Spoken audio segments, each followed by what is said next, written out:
Mbote lisusu bandeko nanga bino bandeko oyangai tokutani lisusu ezandenge tomesana kokutana biso na bino likambo eza ya contrat. Bienvenue dans l'émission des grandes révélations. Bienvenue dans Masolo na dépité. Bienvenue na bisika batu basolo la kamakambo sika ebimaka. Yangwe pasaka batu orientation. Bienvenue na boussole de la communication. Bienvenue à vous tous. Bienvenue. Merci bandeko nanga tokutani boye pona kobeta masolo ya marche ya ba infirmier ba kotambola lelo vendredi pona ko réclamer amélioration à condition de vie na bango masolo tokobeta démarche ya ba 13 personnalités ou quelques députés, quelques membres ya nini bon ba députés de toute tendance parce qu'il y a la Mouka Bazali, il y a FCC Bazali ainsi de suite masolo tokobeta Masolo ya batu ya FCC quelques députés ya FCC bakenda ki pa ilunga ilukamba pona ko dire non na dialogue masolo tokobeta parce que tokoseka na démarche owana Covid-19 bande konanga gestion des fonds inspection générale des finances alobi umukamate pali masolo tokobeta crash d'avion kuna na Sud Kivu vers l'aéroport ya Kavumu avion moko sali crash aucun survivant batutu 4 bazaki na kati bakufi le moment est venu de rentrer bisika touta nyoso bazalaki na ngweti kali masolo na député Vincent Kilangalanga azali conservateur ya Monga Fula suspendu de ses fonctions ezapona nini tokoyeba Vincent Kilangalanga zanani na kati ya masolo na député bokoyeba manifestation ya basi ya ba travailleurs amiba kuna na Mbujimai bokoyoka Chiluba bokoyoka ndenge bakolela na kati ya masolo na député Gilbert Kankonda na hôtel Caravia 3 suspects arrêtés ya soloto ya lokuta banani yango bakanga kilobi. Qu'est-ce qui s'est passé na hôtel Caravia lobby?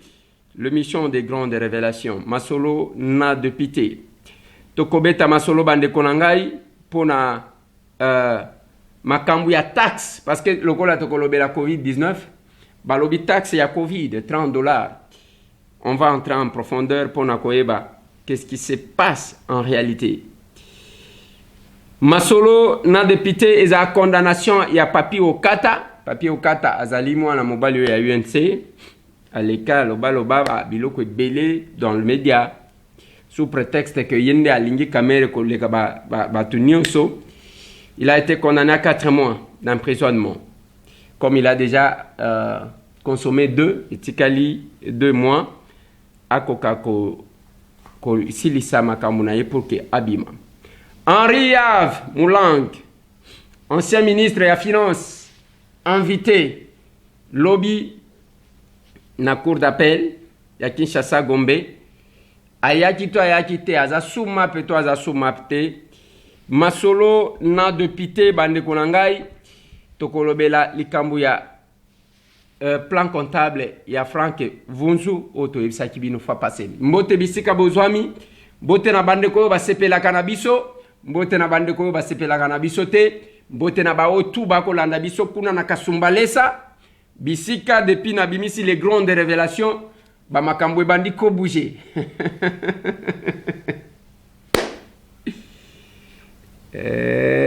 ngaitamwe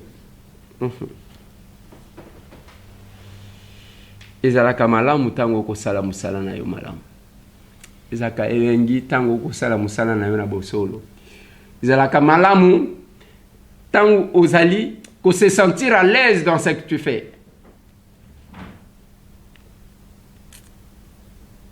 Bande konanga nazo banda na dossier à plan comptable na ebisaki bino fois passé que Frank Vunzu asala plan comptable na ye o banque centrale asalela na simanango asengi bango bopesanga droit d'auteur ya musalanga na sala babandi kotambusa ye Frank Vunzu alongwa parti boye akoti na parti mususu jusqu'à ce que akeko kota na PPRD pour que ceux qui bakoyoka parce que décision non sur la justice ezalaki en sa faveur. Mais pour que la banque centrale a déboursé mbongo na ya pesa ye parce que eza propriété intellectuelle ya mutu asenge eloko mosusu te mpo na bafuta ye problème. Atamboli ti ake kokoma na PPRD vimba namonaka abimelinga na echarpe nakomi mutu a PPRD nga na tali na vidal accueilli pas parce qu'il est convaincu na idéologie à PPRD, parce que seulement alingi bafuta ye mbongo na ye mpo na bango soki bafinanse azaki mutu a opposition ekozala malamu te ake kuna kobina vimba esengaki ke akende à l'extérieur akende pe ko gagner kuna. Mais pour l'exécution ezosalema te.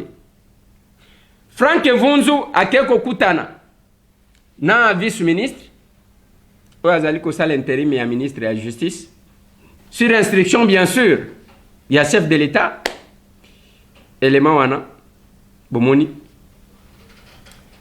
elelo tokozela est-ce que tokotika ezala kaka ndenge wana te.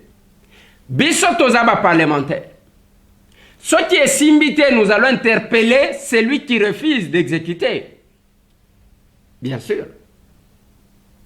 C'est de notre droit. Okotika jamais mbongo wana soki ezalaka mupaya mutu asale loko wana mbele asha futama. Mais comme c'est un Congolais, il faut batambusa ye mbongo na ye moko ekomi ya kobondela. Eza musala ye mutu abimisa ki plan comptable na ye. Et il vous a gagné. Il vous a battu. Dans la juridiction. Mais pour na bofoutaye, c'est vraiment un problème. Nous allons utiliser notre casquette, il n'y a que député pour interpeller. Masolo na député. Bande konanga bolandanga bien parce que eza émission moko kozala moi elengi na banalise moko to kosala la bino na information to kopesa bien. Masolo. Nazo banda kolobe la démarche, il y a 13 personnalités. Au Bomoni, ba député Bazali, il y a opposition comme il y a FCC. Bako sala une démarche. Tangu baké côté à opposition bayambi bango, côté société civile bayambi bango, baké côté à FCC babengani bango. Mais je me demande pourquoi nakati wana ba député à FCC continue à être avec eux. Parce que leur famille politique baboy démarche wana. Et qu'est-ce qu'on fait? On stoppe. Soit on se retire. Dès lors que famille politique, Yabandeko et FCC baboy va rejeter démarche. Eh bien, le député, c'est logique que le député, oh, il y a FCC, bakoka qui se retirer. Mais je me demande, c'est au nom de quoi qu'il continue? C'est un peu compliqué. Ba infirmier bako tambola, lelo, pour réclamer amélioration à la condition de vie na bango. Et puis lelo lissus, deuxième marche, na matadi kuna pour na départ ya tout matubwana. Et comme il commence un peu compliqué. Mais pendant que ba infirmier bako tambola, l'inspection générale et finance et lobby gestion et fonds et Covid ezaki malamu te. Toloba yango ba finga biso. Toloba yango ba benga biso ba jaloux. Toloba yango ba kanga biso ba photo et pas eteni. Et pas ba collaborateur na yeba loba ketoke ko senga mbongo na bité soki mbongo combien to ko senga biso ba tambo. Biso tozaka ba villageois te. Villageois zaka mutu mbongo te pe akimaka kolanda mbongo même ceux qui lignent ko na toilette te. On a villageois te. Les lois inspection générale, il y a finance, balobi ou mukamate. Parce que je suis en bongo wane zalaki malamute. Mais ce qui me fait mal les bandes konangai, la majorité des ministres de la santé batiak, bazaba médecin. Mais les médecins qui connaissent quand même la réalité à bango ba médecin, ba comme kakuna ba comme ba aveugle. On n'améliore pas les conditions ni à ba médecin, ni à ba infirmier, ni à ba sage-femme. Besoin améliorer en côté. Je me demande ce que vous améliorer secteur na yote, ou améliorer le secteur anani. C'est la même chose. Au comment on a bâti un professeur comme ministre il y a enseignement supérieur et universitaire. À côté de la empreinte mon côté. À côté de l'autre côté. La constitution de mon pays dit ceci. Que chaque ministre définit la politique de son ministère. Ndako kende ko débattre, yango na conseil de ministre pour na ko convaincre les membres pour que le secteur n'aille bon. Et qu'est-ce qu'on a fait? Rien du tout.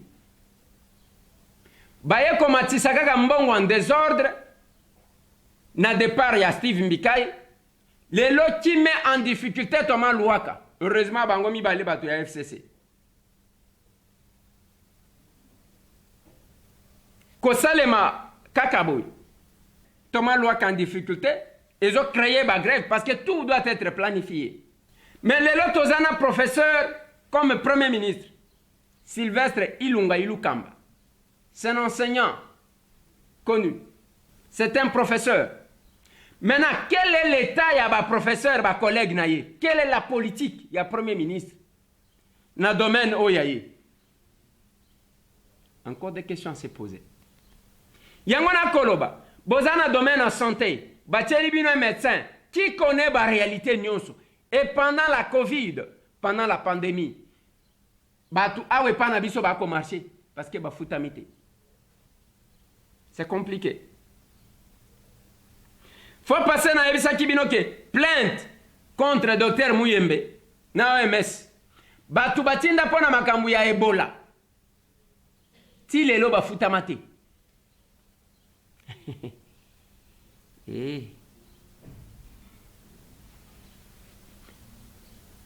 Alors que Moutounion soit ébi, mbongo nini bachak et pas OMS pour lutter contre la pandémie.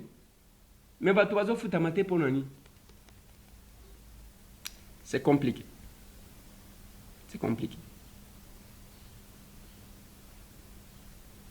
Et kozala vraiment umukamate. Mbote na bande kotuba kola nanga à travers le monde. C'est tout bino bo linga ko raté yangote. Na lobaka na bino hein. C'est que sérieux, contactez-nous.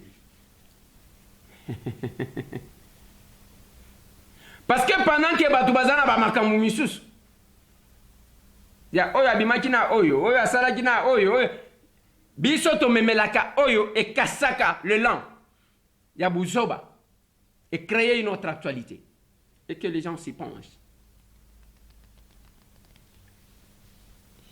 Et Sengaki Topé Sabino ba révélation à côté de Sabino qu'on n'a pas droit de nous plaindre. Nous n'avons pas droit de nous plaindre que Mbongo est athée. Pendant que Mbongo est ali, yango moni komi wa menace, wa nini, koya ko luka boye, to ko saloma be, ainsi de suite. Bozo le ki satana bino pamba. Kosala mabe ya Eliezer kosala ata eloko mon côté. Ata eloko mon côté. Parce qu'il est préparé moralement. Mbote bandeko ya lycée Panazolo kuna na kingasana suka. Boyebi pona nini nazopesa bino mbote. Eloko ezaka ya ba ma sœur te.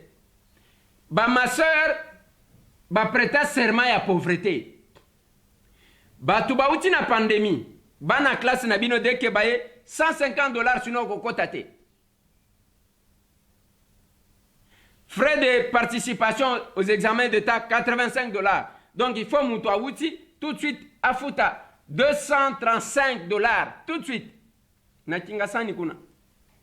Pona nini ba école conventionnée catholique, boko sala biso makambo boy. Serment ya pauvreté. E batu bana o bakotanga bauti koya soki opesi mongo te to bengani na pesa kibino eliki aw $200 obligatoire mati obligatoire. C'est pas possible. Salut ko uta wapi? Politique problème, église problème. Et ça compliqué. Na utaki kwa yebi sabino ke avion moko salaki crash lobby na Sud Kivu ezaki ko uta Kalima Bato bakufi parce que avant comme à Kavumu, la vie était perdue. 4 personnes bazaki na kati bati. Ngonga na bango yango wana. Nyonso ezala pilote, biloko nyonso azalaki na ngwetikali. Mwasi na bana batikali. Bomengo tout etikali. Azongi ndenga yaka na mokili. Voilà pourquoi je ne cesse de vous dire que quand je vous donne les informations, je parlerai toujours. Il y a opération Pesa Moninga Sourire. Tango zana na musala kanisa bandeko. Sungata ndeko moko. Tango zomona nanu un likuta kanisa ndeko. Tika kolobaka ke tango kozwa ba million te. Tika kozela makambo ba million parce que ceux qui oza fidèle te na mukoza nango tango kozwa ba million okosala leloko moko te. Pendant que yo zolia biloko ozo bwaka. Bana na yo bazolia biloko bazo bwaka. Bana na yo batondisa vraiment chambre mobimba ya ba jouer. Hein? Mais ana mwana azozanga kakelamba kolata. Azozanga sapato. Tous ces enfants ba orphelins bomona katoki na kotal. Yo zomona etuluku ya bana wana. Ceux qui 60 combien, ceux qui 80. Bango nyonso bakozala na possibilité à sombi sapato à sombi boy. C'est vraiment un problème. Et la fois passée Nathalie Sibino ke bourgmestre ya Kisenso. Musala na ye ko affectaka bana kuna, kotindaka bana kuna. Même pas ça que moko ya loso yake, place ango bana nazo tinda. Ngai bourgmestre, ça ka loso eza qui $20, monsieur le bourgmestre. Ata $20 uzwakate. Yo wanozo zanga na papier na machine ya kokoma. Ozo komaka na papier duplicateur ozo kama soche. Eza Sony dans la capitale. Na Kinshasa capitale ya mboka nanga 21e siècle. Mais $20 ya kotinda place yozo tinda bana. Bidon ya mafuta ezate. Mais soki ozonge pana yo musala na yo wana ya kiburgumestre. Ozana bana te, ozana mwasi bango baliaka malamu, bafetaka ba anniversaire na bango ainsi de suite parce que pona ba anniversaire bolela ba fête awa na ebite batu balela ba fête bobe pona nini. Chaque jour bazaka tellement que bazay belé. Fête chaque jour, anniversaire ya Glody, anniversaire ya Vanessa, anniversaire ya finalement, mais il y a les enfants qui souffrent mon Dieu. Il y a une maman qui m'appelait. Alobi nanga que koko na ya alobi na ye cadeau na lingaki ya anniversaire na ngai na lingina tindela mwana moko epesaka mwana moko sourire. Bandeko nanga. Mitema ya ba Congolais yango wana. Congolais zaka assassin te. Posa kaka otela moninga poison, posa osala mutu mabe parce que moni mutu alobi. Bandeko nanga. Pesa moninga sourire tango zana bomo. Zala pe moi honnête ata muke soki ba pesio 100 francs. 100 francs yango yo ezaya mutu boy. Komi sa pe mbongo wana. Boni muyibi boy. Yo soki otelemi le dossier obandiko tutuka, c'est que yo olingo yiba batu. Yango na koloba na bandeko, opération Pesa Moninga Sourire, oza oblige, jeté ya koleka na nzela nanga. Biso tozo senga kake place ozali, o ce qui s'appelle Moninga. Même la classe politique, tout ça la politique autrement, faire la politique autrement, eza ya ke okosaka batu te. Ok kuna na mwasa ke moko aloso. Allez. Ozi ba bikolo ozo tiana ba sachebo. Allez okangi ba photo yo wan. Mais tala e pana yo provision. Tala ya yo bana. Je suis en train de voir les gens qui partent dans des écoles. Na toke ko tala bana toke ko pesa bango masque. Masque ezana 500 francs. Moboti ata soki azana mbongo te akozanga 500 francs te ya kosombela mwana masque. Mais bana wana bazana ba besoin mususu. Et ce soir doser.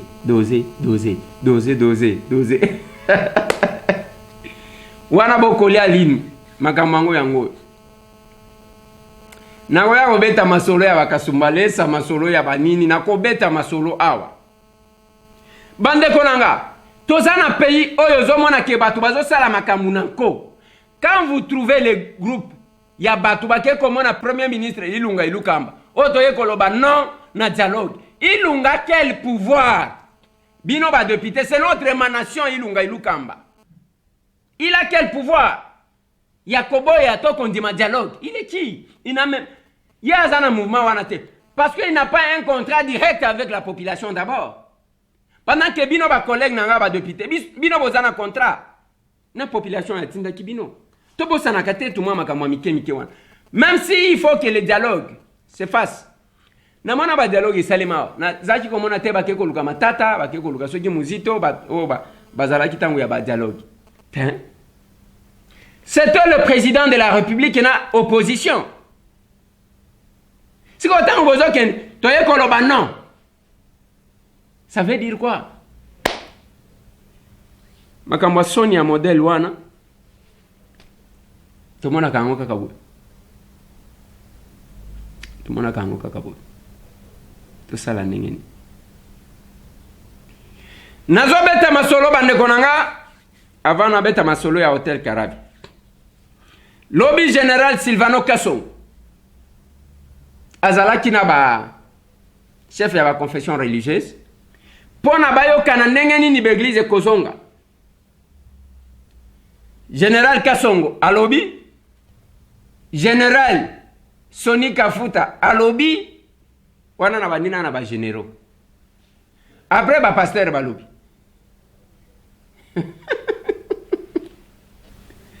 Soni na segatea.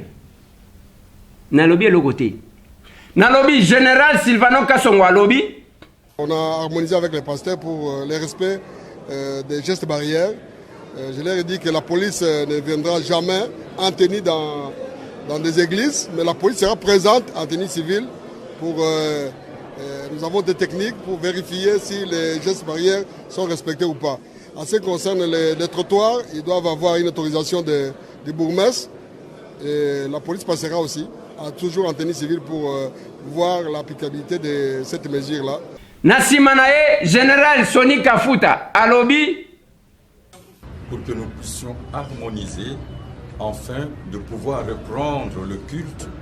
Dès après, bande comme ça, balobi, entre autres, ba pasteur, représentant église qui mangiste, représentant ba musulman.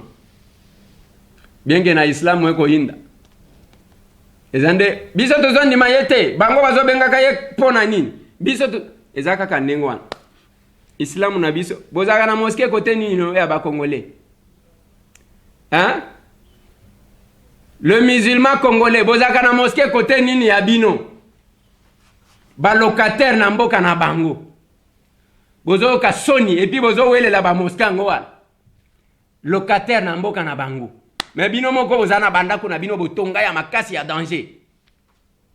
Et qui va développer le Congo? Okomona muto atelemi abandi pe ko critiquer vanda na yo papa.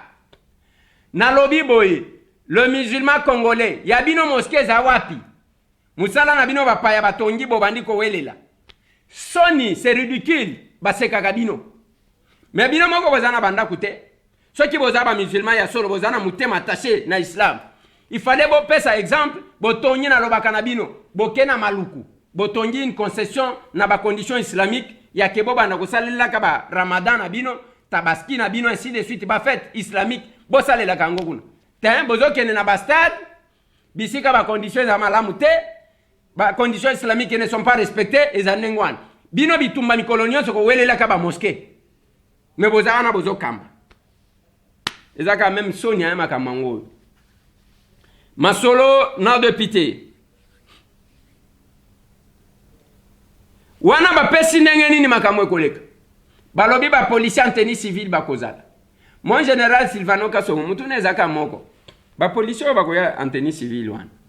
Est-ce que d'abord ba policier ozana effectif et au coca le nombre des églises que nous avons? Le nombre des églises. Otozana effectif est.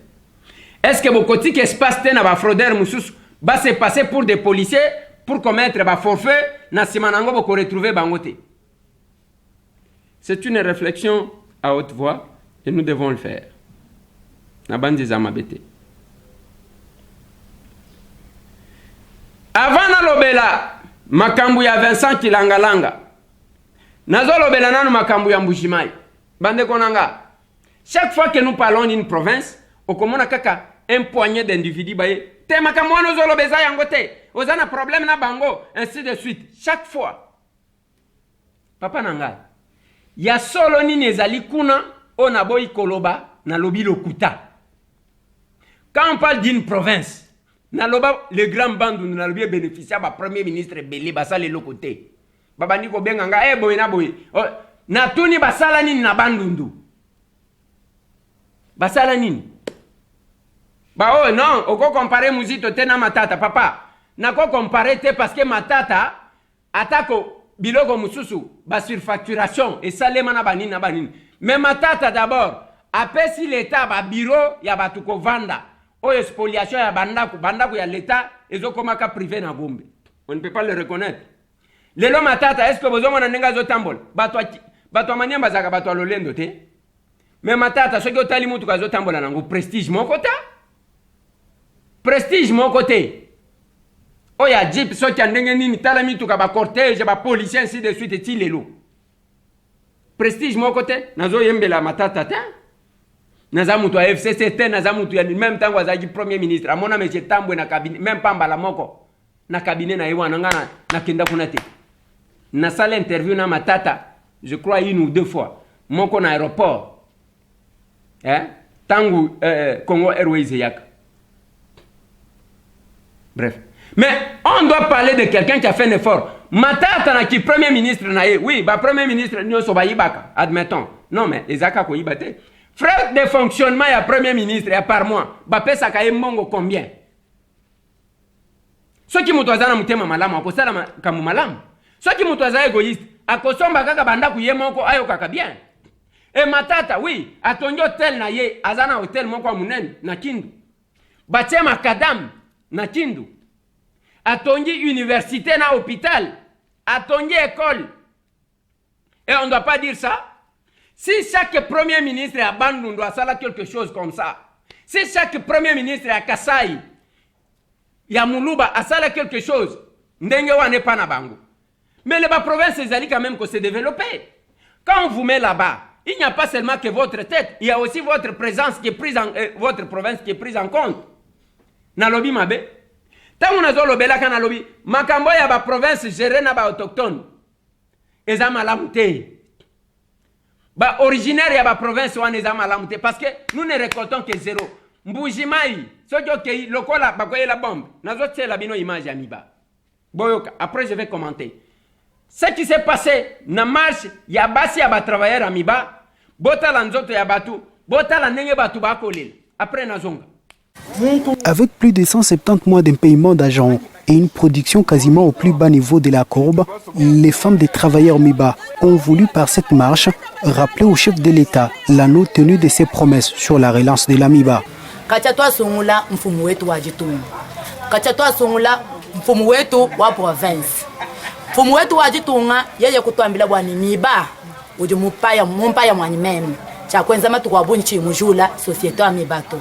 Lelweu ba syndicaliste betu kujiswika bonito yetuka mwanangana ni mfumu wetu wa Jitungani kwa kuilamo yeye societe wa mibayo.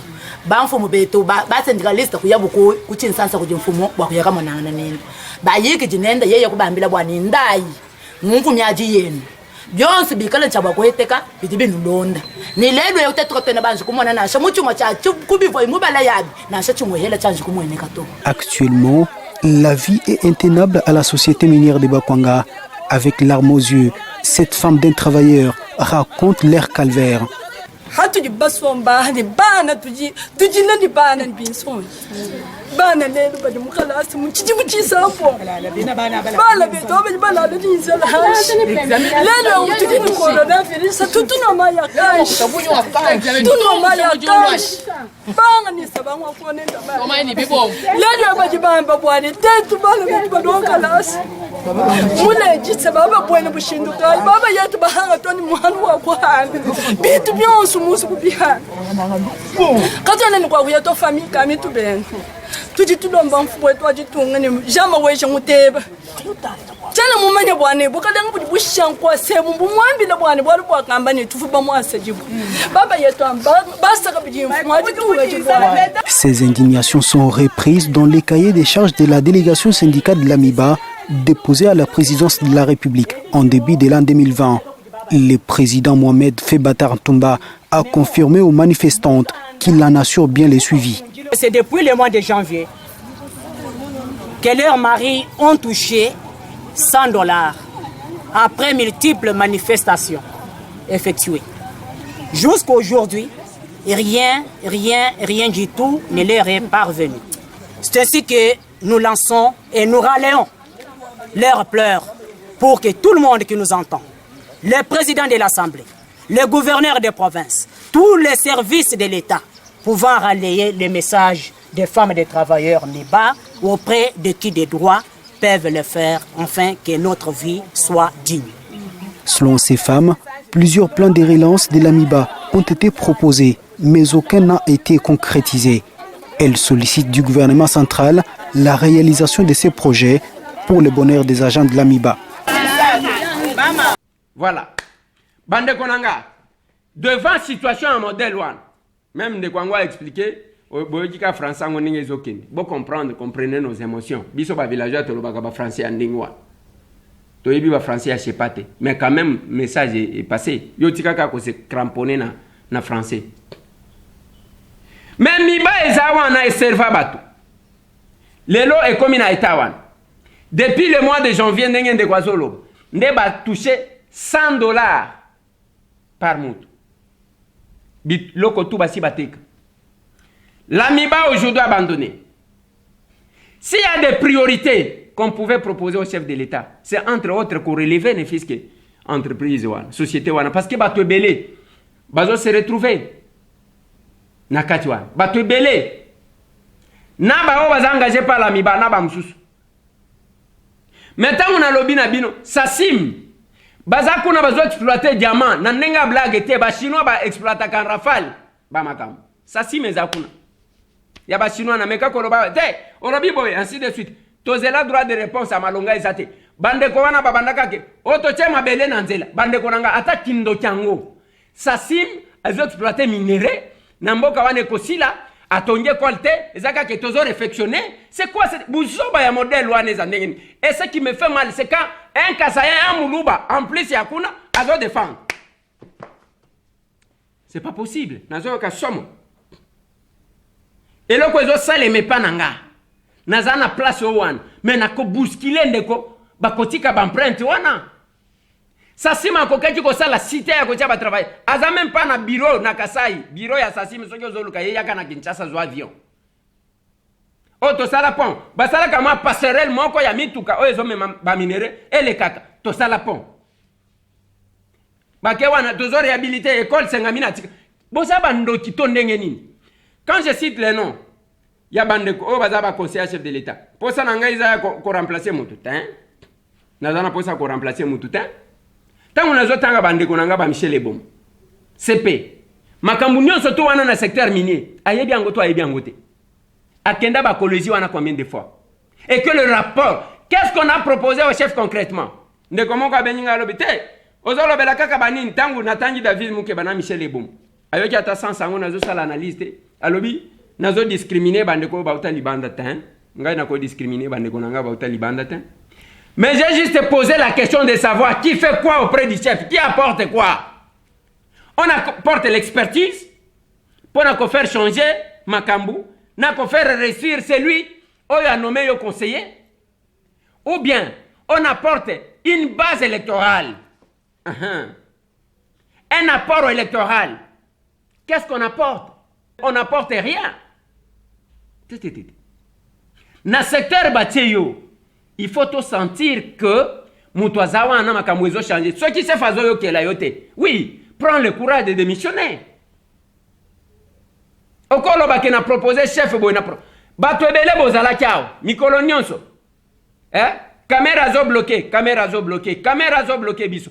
Les caméras en prison, ça fait autant de mois. Qui ont changé, qui ont fait quoi? Et Béran n'est pas bloqué, ou on a tout le bâtiment, jaloux la présidence.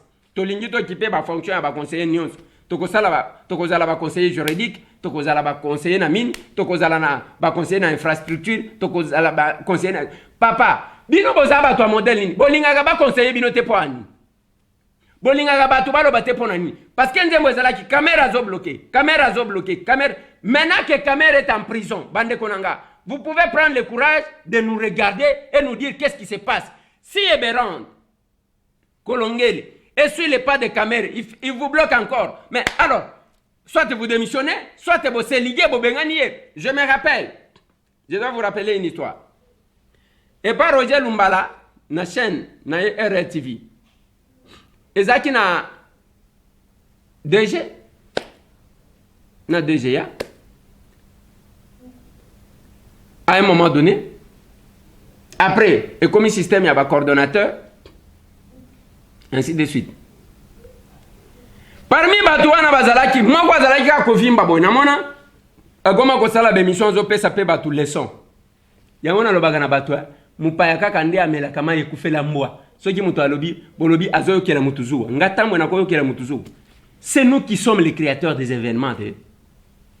Même l'actualité c'est nous. Ce n'est pas de l'orgueil ça.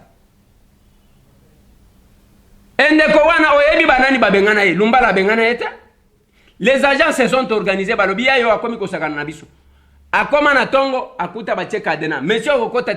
je suis le DG. Monsieur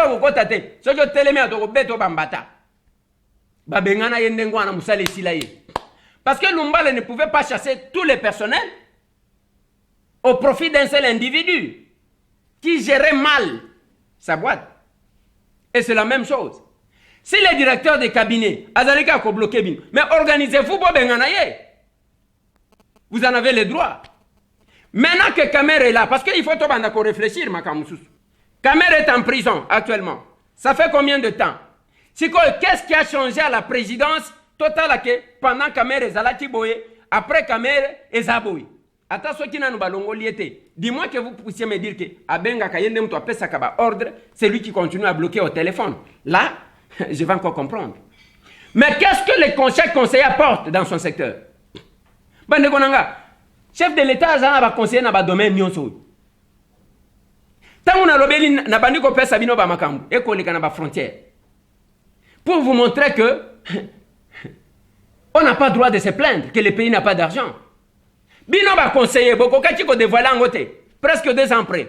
Boye ba quitter que na kasumbalesa 2 millions d'argent ils ont kende. Et sengaki bangonga net oh ba monsieur Tambwe balo pour que bato bat tia projecteur na Isikawa. Les payages, combien d'argent ils ont coûté? Est-ce que le chef de l'État est au courant ou bien il n'est pas au courant? Qui est le conseiller? Azana domaine one.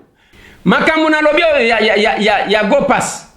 Moutounion soyez bien, y compris les chefs de l'État. On a cessé de déplorer ça. Maintenant, quand on fait les calculs, est-ce qu'on a le droit à quelqu'un de Koluka concessionnaire? Et là, ça la bino passe yangwana parce que na ebisi bino des marches à Koluka kaba concessionnaire et ça yangote. Yangwezo ça la bino passe. Tobo maye. Umuwe.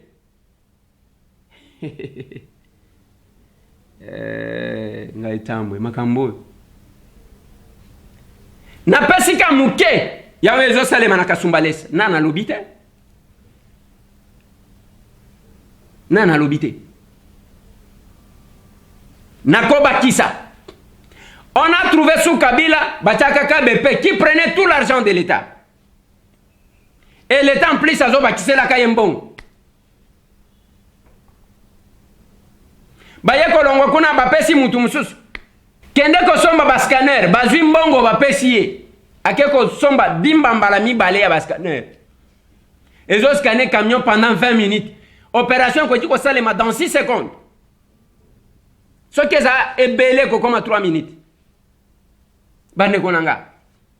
Et wana bazo rétrocéder les sous mbongo. 5% bazo pesa kaye.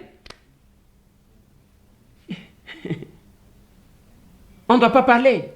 Tolobate, tozaba jalou kaka. Est-ce que vous avez le droit de nous dire encore que c'est caméra qui bloque ou bien il y a quelque chose qui ne va pas? C'est compliqué. Makambo. Et ça compliqué. Les Congolais attendent de l'amélioration. Moutouna moutou place à vendre. Il faut ami tunaka. Nga quoi depuis que le chef m'a nommé, j'améliore quoi?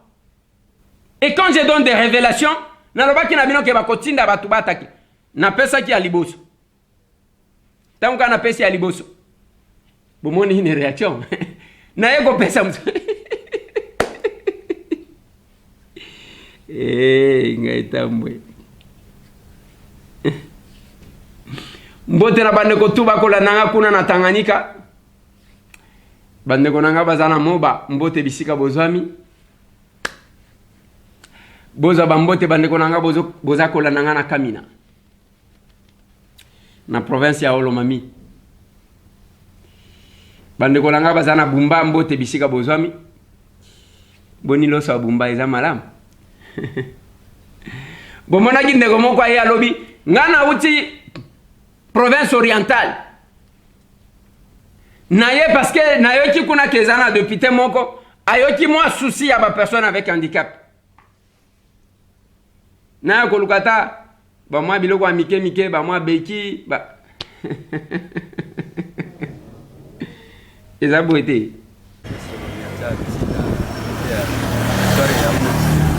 Outi wapi? Na province ya Rutshari na territoire ya Uma. Outi ya Uma, outi mikolo oyo to oyana yo. Na outi mikolo na sali une semaine, c'est que na yuba ki samna onde ba to ba Kinshasa, komba la libusuna komba la Kinshasa. Nazalaki na village. Na village ni na Bolembe. 14 km na territoire na biso. Ba ko tsana kuna na boka kitu mukini.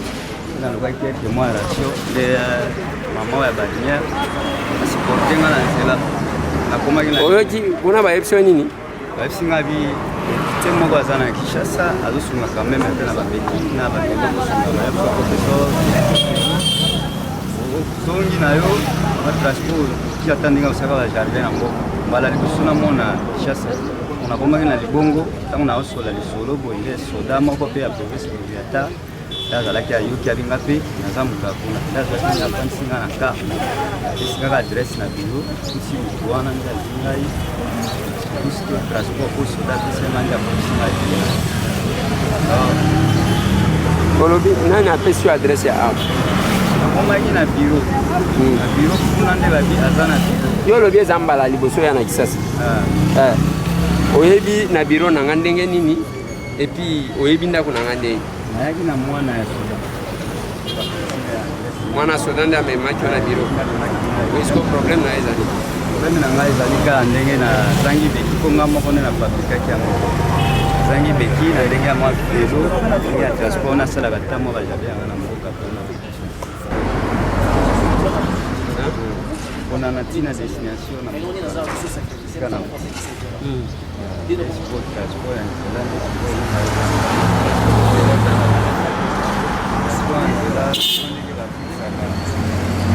Bande kulia ba kusanga kala kutenga hiyo bali kulia mimi sio msimu abalia kulia kaka mambo ya kulia ulingwa kutonga semina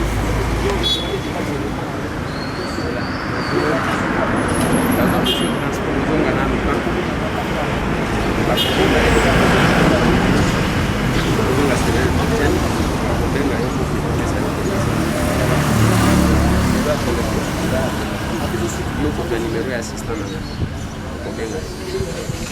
Oya mandaka tozape aye mandaka na kolala obe awa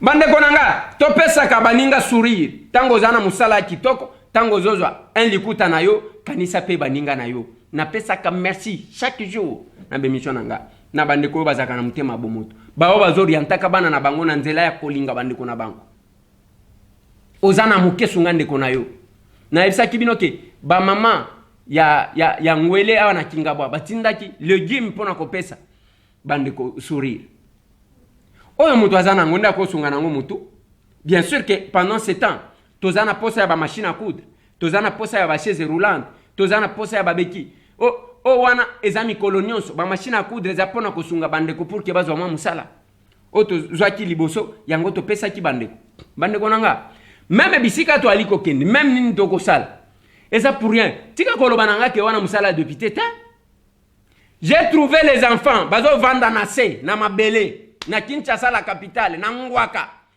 3 avenue ya Gombe na sala ndenge nini na observer bango kaka allez na keka na pesi bango ba masque na suki wana bien que za musala député te ya muke na kokaki kozala nango to sombi to sali seli bango samba wana ikosunga bana combien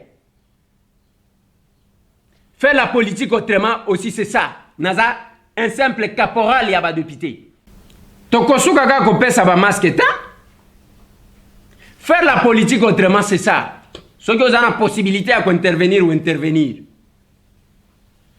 quand on a trouvé bandeko à 3 avenues ya Gombe ba personne avec handicap bazana toilette té douche té ceux qui 250 personnes depuis bazawana il faut ba papa basokola ka 1h du matin ba maman on n'a pas réhabilité les toilettes on a construit les toilettes ça nous a coûté ce que ça nous a coûté nenga bozomona wana support et ko sunga bato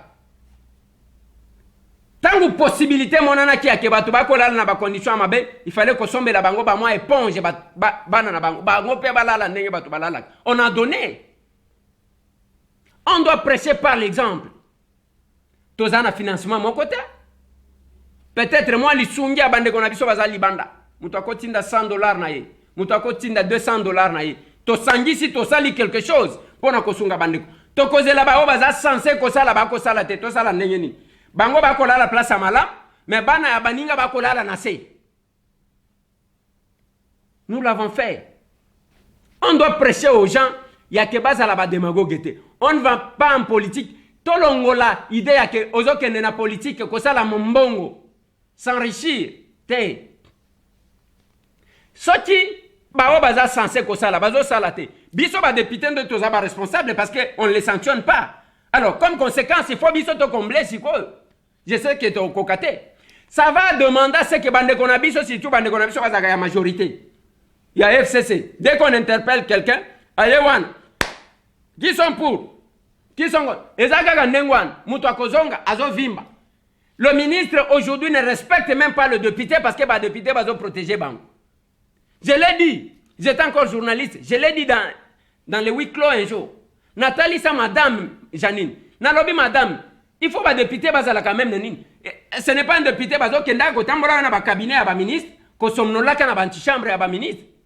Ba komi ko luka ba audience ya ko luka pour que na sorti ba ko pesa ba ngoma carburant. C'est nous humilier ça. Les autres mona qui y a eu un tollé ici. Oh ba député ba lingi ba kisala bango $2000. Est-ce que ba yeba combien ba futa ka ba ministre? Ba yeba ka ba mbongo combien ba frais de fonctionnement combien ba ministre bazaka nango? Est-ce que ba yeba ka pona nini ba député nyonso ba linga ko tima parlement ba koma ba ministre? C'est parce qu'il y a que député souffrance. Mais le col a bino bolingi ko sanctionner te. Ba o ba ko ko améliorer social ko s'occuper na social et à peuple. Ba o ba ko s'occuper na ba personne vulnérable. Le col a bino bolingi ko salate. Boko banda ko remplacer bango. Vous devez le faire, c'est ça aussi, c'est la logique. Bino ne bozaka majoritaire te. Je pas encore comprendre les députés de l'opposition que nous sommes. Ba interpeller ministre ya FCC boko mona comportement na bango. Ba tu ba monela ka ba Gilbert Kankonda wana. Ba interpeller bango. Nous avons eu à déposer une question orale avec débat contre mon vieux qui est parti, Tunda, VPM et la justice. Abandika ko azo faire libérer bat. Parlement, représentation nationale, doit éviter de faire libérer bat sur base de quels critères n'andengeni. Oh balobino, il fallait adresser cette question à la personne, au ministre compétent. Qui est le ministre compétent? C'était qui? Bomoni ba makamwa. On a la majorité. Le cas là, bino bolingi to sanctionner ba ministre te. Eh bien répondez à ça. Biso tozo sala. Ya muke otoko sala. Nazui muke. Bana nako salise la bana baban. Yango wana. Ba toilette oh nasi na salisi ba place belé. Na wenza kitambo. Ba mama nanga bazala kikuna bazo passer toute la journée. Mais okene ko se soulager wapi. Bana mibali bazaka na courage bien que c'est une pratique à décourager. À côté les manaye na mir asali makamuna ye. Bongo maman. Et c'est un qui toko makunati. Tokomi ko jouer rôle wana parce que le Parlement a été incapable de sanctionner. Masolo. Nazolinga kobeta masolo ya rencontre ya Hôtel Karavi. Mais avant na beta yango nalobela makambu ya Vincent Kilangalanga. Vincent Kilangalanga zanani aza conservateur de titres immobiliers. Vincent Kilangalanga zanani aza oyo conservateur bomona ki akendaki ko témoigner na procès ya 100 jours. Makambu ya ba Masaro na Jamal ndeyewa. Kilangalanga nde muto akenda ko témoigner. Mais na procès wana ndenge boyebi ministre ya affaires foncières Molendo Sakombi azalaki pe wana son chef direct Tozo Mituna secrétaire général nde muto suspendre. Il a été sanctionné parce que à commettre une faute ou bien il a été sanctionné seulement parce que il avait témoigné na ndenge bazali ko zelate. Parce que makambu ya ba soraya mpiana ya ba mapango muto ayaki ko témoigner que certificat d'enregistrement yaki ko bima. Il avait même prévenu bat kazali ko subir ba pression. De lo Vincent Kilangalang ye wana suspendu. Monsieur le secrétaire général ezalaka ndenge wana te. Aujourd'hui, les tribunaux bayebi bien mobeko que les témoins sont protégés. Ce qui est apona yango nde ba ko sanctionner Vincent Kilangalang ezama la muté. Et puis, et comment on a que vous avez des choses à cacher, Zamalamte. VK, Vital Kameraza en appel. Il fallait qu'il y ait un élément nouveau. Et des douaniers, chaque jour, il faut procéder et ça les télévisés pour éviter qu'il y ait des suspicions. Mbote na bande kotu bazana prison centrale de Makala. Bozo ba mbote bisika bozwami. Bande konanga tu bazana ndolo. Bozo ba mbote bisika bozwami. Ezali kambuwa na bande konanga Vincent Kilangalanga sanctionné parce qu'il a témoigné. Bon mon intervention na ya liboso azali kolobana mo courage. Yani bala bandi ko beta munoko parce qu'il a vu le ministre là-bas. Il s'est rendu compte. Est-ce qu'il fallait que un témoin, parce qu'il n'était pas passé comme un renseignant, il a prêté serment de dire la vérité.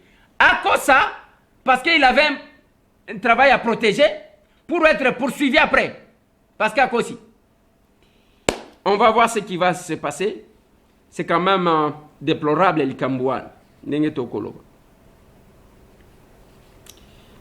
Pasteur Ogi, na maman Nicole, na pasteur Nicole. Merci, Bissika Bozouane. Pasteur Ogi, na pasteur Nicole, c'est un couple de pasteurs au l'église, il y a Mangembo à Londres. Bato bazana mutema, ya kopé sa moninga sourire. C'est pas tout le monde qui le fait. Je dois vous dire merci. Na lignina lobela makambu ya o elekaki na rosuki sana makambu ya Henri Yav Mulangi. Bomoni na ba réseaux sociaux batu oyo ndenge bokomona ba photo ya batu bakangi ba musu bavandisi bango na se ba musu ba kotindika bango. Balobi bakangi 3 suspects na hôtel Karavia bisika VPM à intérieur azali insécurité à Lubumbashi. Qu'est-ce qui s'est passé en réalité? Kuna rencontre mon que Salemaki une rencontre na Lubumbashi na délégation zambienne pona kosolo la makambo ya sécurité. Na Karavia ezalaki ka VPMT. La délégation à Zambie pezalaki wan. Siko lokola ba konzi bazalaki ba sécurité zalaki belé. Oyebi baza en matière de sécurité baza na ba stratégie na bango ya banona parents des fois bazoko tsaka ba sécurité o ba yebi wa ote ba o ba yebi wa ote pour s'autocontrôler pour na éviter confiance aveugle. Mais na kati wana c'est fait que na sécurité wana ya nyonso ezana ba oyo ba yebaki ba ote. Ce n'est pas que ba infiltrer bato. Misa to wana ba keneki na manduki baza ba assassin. Ce sont les agents de la sécurité. Siko ba yeba na kité parce que ezalaki na yebi ngana za soldate na binenge babenga kate baza service à sécurité mais batie bango soki baligné bango soki ndenge nini différent ba oyo ba yeba ni na ba oyo te mais baza kuna na nini tangu ba tomber na ba oyo bakanisi baza ba suspect nzokande bango pe bayaki pona sécurité. C'est ce qui s'est passé. Il n'y a pas eu des infiltrés. Soit babandi bakenda ko Luka Gilbert Kankonda pona ko bomaye. Ce sont les membres de la sécurité entre eux qui ne se sont pas reconnus. Mais ça c'est pelinga ki beta. Ba pesa nakata ba code bino batango bozalaka banini pour ke boye banaka nani azanani. Masolo na dopité. Na lignina sukisa na dossier ya Henri Ave. Bomoni réseaux sociaux na biso to utiliser kango kaka ndengo na pona ba buzz. Utilisation ya réseaux sociaux pa na biso ezaka ya buzo ba ya kokosaka bato. Ya mativi. O ba mape Henri Ave Moulang. Henri Ave Moulang akenda kité. A répondre ki na invitation te azalaki na ndako na ye avandi pona nini? Est-ce qu'ako boudé justice ou bien avandi nano azo négocier? Est-ce qu'ako banga que soki akekuna ba koma payer maintenant qui n'a pas répondu? Qu'est-ce qui va arriver? Comme mutu soki a répondre na mandat de comparution te eloko elanda kizaka mandat d'amener. On va voir comment la justice va se comporter. Parce que na ba dossier ndengwana les prévenus ne doivent pas se faire représenter. Yemoko, il faut akende. Non, bien sûr, n'a commis prévenu te. Parce qu'à un niveau, il y a parquet. Pona nini ayete? Est-ce que Zaki n'a nous kobenga yemei ou bien zani? Ezamutuna. Mais ceux qui mutwaza unonsan. Mutsoja unonsan. Ako kende komitika sans problème te. Mais déjà, l'obina est ça qui binoke. Qu'est-ce qui fait que na DGI agitation ezala? Agitation na DGI. Otosi to lobaki, DG local d'achat lobby, ainsi de suite. Biso sko azo kende kolo. Papa, 100 millions de dollars. Ne bozo sakana nango nengwana. O traçabilité, papa, ezakuna te parquet a estimé que il faut enquêter. A kende ko se présenter? Pourquoi vous voulez vous justifier? Oh voilà même la banque centrale. Biso tozakuna te. Parquet a lobby a kende ko se présenter a expliquer. Ce qui a un non-sens. Bakotika été. Ezabote Jamal. Je suis innocent. Ce qui a zanan. Innocent. Alors. Bakotika ye. Mais ce qui a un non-sens. Allez, vous mourrez. Vous mangez, vous mourrez. Tuna biso bato kenda ba prison ngoto yebi. Donc, dossier za ndengo ana bande konanga Henri Ave Moulang akenda kina yete azaki akovana nanda kuna ye to yebite la suite comment le parquet va se comporter, mandat d'amener est-ce que ko salema ba kozwaye to ba kozwaye te est-ce qu'azo boudé to azo négocier. Henri Ave Moulang azo boudé to azo négocier. Mais pona nini ki pelekesi? Akende za justice ya biso nyonso mutu soki aza unonsanza kozonga na ye okomona bayembeli pe alongi na ye ndenge bayembela David Blattner. Mais combien de sortes de moutons ici là? Ba Congolais eza compliqué bande konanga.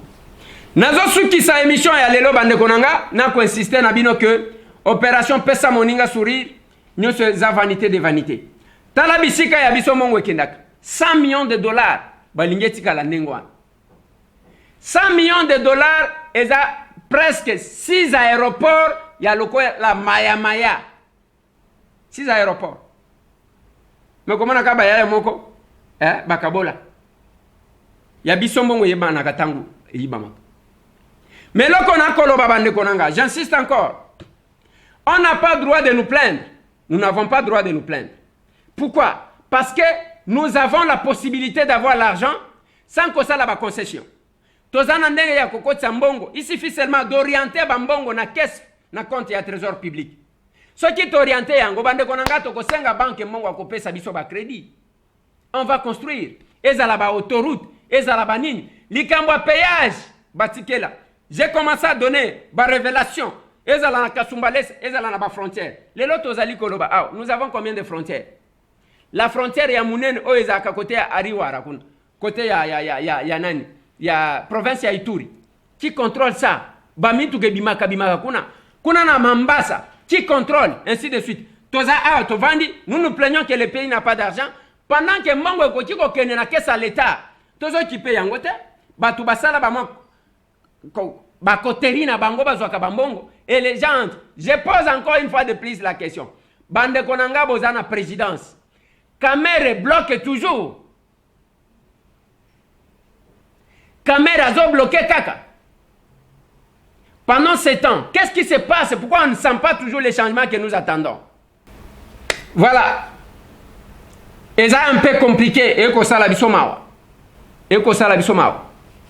Mais bobo sanate bande konanga opération PMS. Sokyo zana lisungi, sokyo zibiso na téléphone te et kolingele kananzela na biso. Yaka na Itaga 120 commune de Kinshasa entre Wilirina Kasavubu na quartier Ngwaka. Nde bisika tozwami oyewana mais avant otika yebisa na collaborateur nanga okuta wana abenga nga oyo kavwa nanga. Tolingi teke oyebo oyo okutika mtu atelemi opesiye ezomona na lisusu te. Ekozala malamu abengi ngai oyo kivwa na ngai comme ça otiki. Merci na ba onyo so bazana mutema malamu. Objectif ezaya nini? Mieux vaut mtu abatama na action qu'abatama muyibi. Bandeko tout oyo bozomona les handicapés de tous bords. Awa makambo tribalisme ezate parce que toyeba kekolo awate. Yango pena lobina bandeko na biso. Ce n'est pas à tout moment bandiko benganga futelanga loyer, futelanga boy nazana mbongo na tondi sawa te. Yango ba komi komena senga balingi ba bomanga parce que j'ai donné des révélations au epesi bango qui paie les caisses. Ya kotali sa ke toko se plaindre te ke uzana mbongo te. Na ba vérité otoko pesa bino batu bazoko kate. Eza compliqué bandeko nanga. Botika la brancher, eza musala plus 243 998 et 311 332. Rendez-vous encore lobby sur la même chaîne. Tokomi wapi télévision, Masolona de Pité chaque 22h, rediffusion 8h. Compte la biso YouTube, Ndeko Eliezer Tokokoma. Abonnez-vous là-bas pour ceux qui sont sérieux. Page Facebook Nabiso, Masolona de Pité au like, au Kobanda Kozo Makamusus, à tout moment. Botika la branche bande konangai, Eza Masolo. Avant, au Sambel. Mituna, au Sekisinani la journée. Yanini ya malamu sali. Mais tala ba bar ndenge tondaka. Bolela biyenga, bolela ba fête. Anniversaire boko fêter ya bébé, boko fêter ya coco, boko fêter finalement. Parce que vous avez l'argent gaspillé. Mais si ça pouvait aider les autres. Et kosombe la mutu mousse, et kosombe la mutu chaise roulante, et kosombe la mutu tricycle, et kosombe la mutu. Mais vous aimez bien les fêtes, hein? Merci bande konanga. Bao bazaka na mutema bomoto. Botika la brancher, sinon to monani. Merci.